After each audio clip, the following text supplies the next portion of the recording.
Hello বন্ধুরা, welcome back to my new blog. সবাইকে জানাই গুড মর্নিং। আশা করি তোমরা সবাই ভালো আছো, আমরা সবাই ভালো আছি। তো সকালে আমার সমস্ত কিছু কাজ টাজ করে আর এই যে চান টান করে আমার পুজো দেওয়া হয়ে গেছে। আর মনীষা স্কুলে গেল, তো ওদের জন্য আমি চপ এনে দিলাম। ওরা টিফিনে রুটি তরকারি করে দিয়েছিলাম, নিয়ে গেলো। আর চপমুড়ি বললো মা আমি চপমুড়ি খাবো, সেই জন্য চপমুড়ি নিয়ে গেলো। তো ওরা স্কুল চলে গেছে আর আমিও চপমুড়ি খেয়ে নিচ্ছি। আর এদিকে খেয়ে পরে আজকে আমরা গোবিন্দভোগ চালের খিচুড়ি করবো, সেই জন্য খিচুড়িটা বসিয়ে দিয়েছি। আর সবজি কাটা হয়ে গেছে, তোমাদের দেখায়। এইদিকে খিচুড়িটা আমি জল বসিয়ে দিয়েছি, এখানে চাল দিয়ে চাল দেবো। আর এইদিকে আলুটা আমি ভেজে নিচ্ছি, সব সবজিগুলো একটু করে ভাজবো। আর এইদিকে ভাজা হয়ে গেছে কফি, ওইদিকে সব গাজর আর এই মটরশুঁটি সব কেটে রেখেছি, এগুলো হালকা একটু ভাজবো। সব ভেজে পরে দিলে খিচুড়িটা বেশ একটু ভালো লাগে। আর বেগনি করব, সেই জন্য এই বেসন গুলে রেখে দিয়েছি। আর ফুল চাটনি বানালাম, ওটা চাটনিটা হয়ে গেছে, তো চাটনিটা এদিকে পরে দেখাচ্ছি। তারপরে এগুলো সব রেডি করে নিই। শীতকালে খিচুড়িটা একটু বেশি ভালো লাগে খেতে। আর এখন প্রচণ্ড ঠান্ডা পড়েছে, খুব ঠান্ডা পড়েছে। সকালে তো চান করাই যাচ্ছে না, আর তাও সকালে জলটা একটু গরম থাকে, আর যত বেলা হবে তত জলটা পুরো বরফের মতো ঠান্ডা হয়ে যায়। আর আমি যেখানে থাকি সেখানে তো ভেতরে রোদে আছি, আর একটু রোদ তো কিছু পারি না, রোদ পোয়াতে গেলে বাইরে যেতে হবে।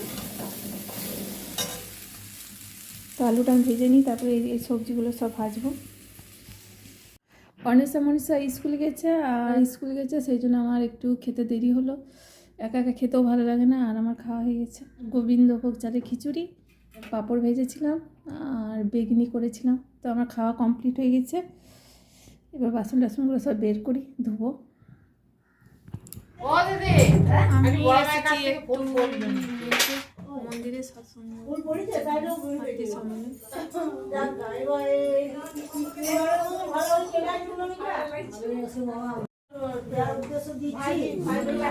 ঠাকুরকে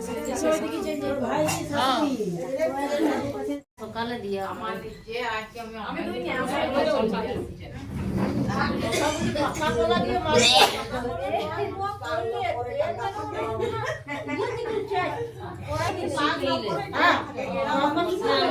এখন মাতৃ সম্মেলন হচ্ছে।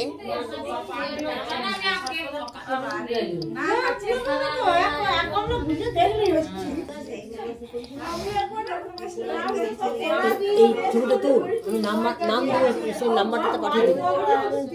পয়সা নেই, এটা আমার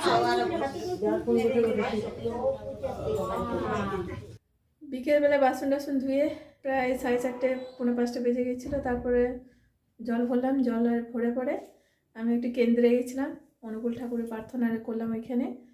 প্রার্থনা করে এইটা এখনই এইমাত্র বাড়িতে এলাম। তো এখন যাই রান্নাঘরে, তরকারি করব আর রুটি করব, তরকারি আর রুটি করব। তখন একটু চা খাই। বাইরে থেকে এলাম, প্রচণ্ড হাওয়া দিচ্ছে বাইরে, হাওয়াতেই বেশি ঠান্ডা লাগছে। আর এমনিতে ঠান্ডাটাও বেশি পড়েছে, আর উপর দিক থেকে হাওয়া দিচ্ছে, আরও বেশি ঠান্ডা লাগছে। চলো তাহলে আমি এবার রান্নাঘরে যাই।